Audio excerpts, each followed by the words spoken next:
It's my pleasure to fill in for Peter this evening and introduce our single Eliot Speeches speaker this evening. Her name is Sreeja, and her speech is going to be called Unconditional. So let's give her a very warm welcome.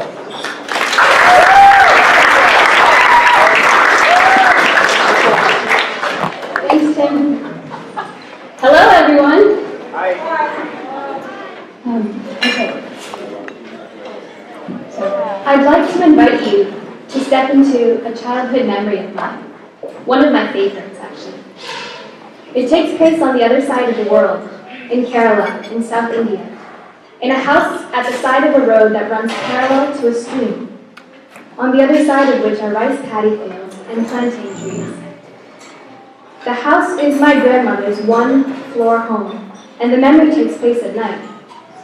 In my house, I'm surrounded by my cousins, aunts, uncles, and grandmothers, all of us in the main room that comprises of the dining area, living room, and study space all together.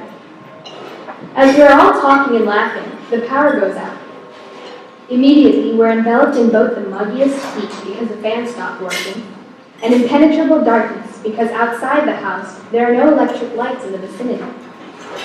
My immediate sensation is that of alarm, at finding myself now alone as well as uncertainty because all senses of relativity are gone.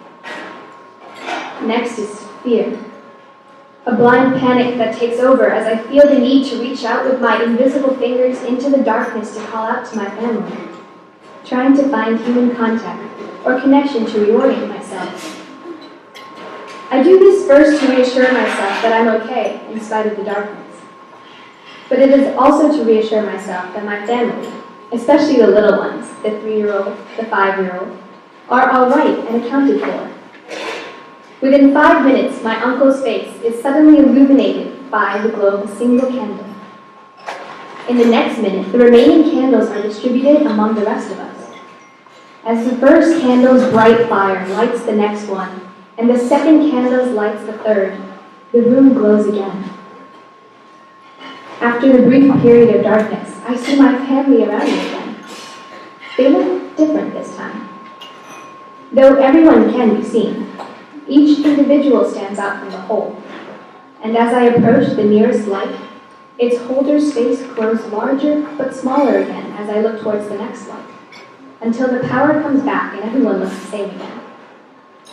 Power outages were a common occurrence in my grandmother's house during the monsoon season, but it's an experience that never gets old. I spent a good deal of my time at Harvard enveloped in darkness. Like during the power outage, I felt alarm, fear, eventually the need to reach out to find others, realization that there were others, family, also fumbling through the darkness unseen and unheard. The strange sense of isolation, panic, alarm, despair is an experience that I imagine all of you have either felt or can relate to, so I will not dwell there.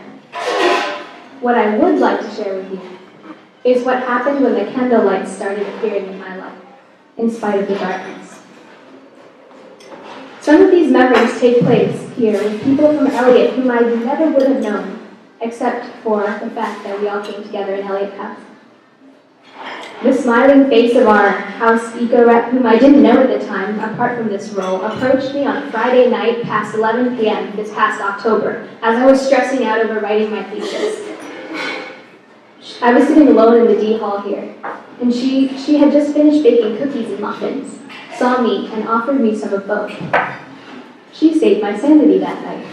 Thank you, Albies.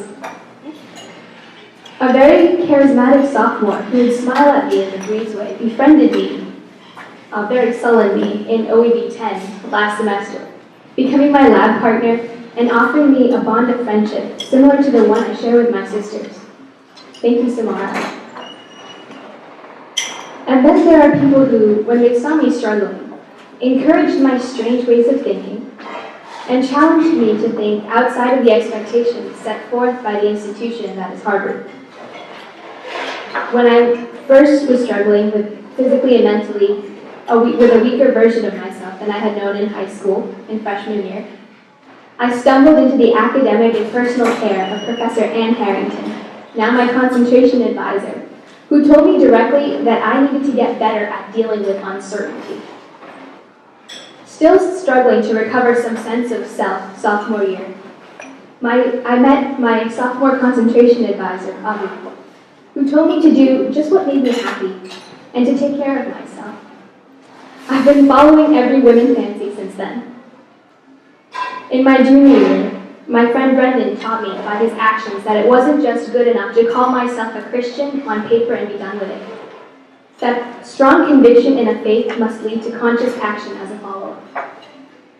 And this past year, a couple weeks ago, I got to know Heidi, an extraordinarily selfless, witty, poetic, and fun woman who told me something that validated my whole existence.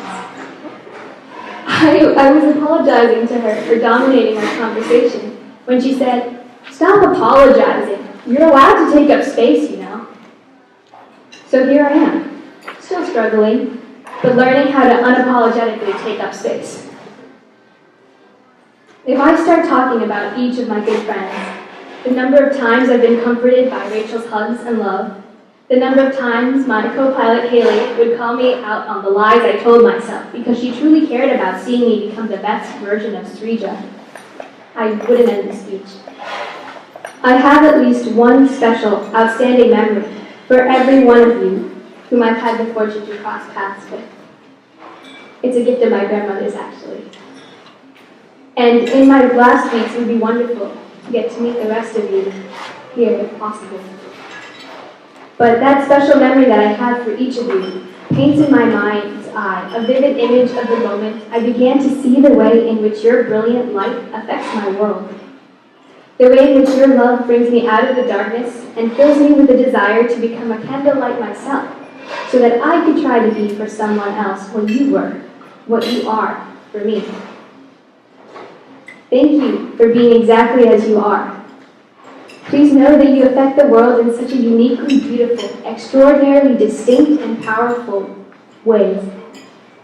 Take it from someone who sees your light, and even from a distance, whether it is through a speech you've given, a YouTube channel you've created, a song you've arranged or composed, or simply your presence, your friendship, your kind words, your grace.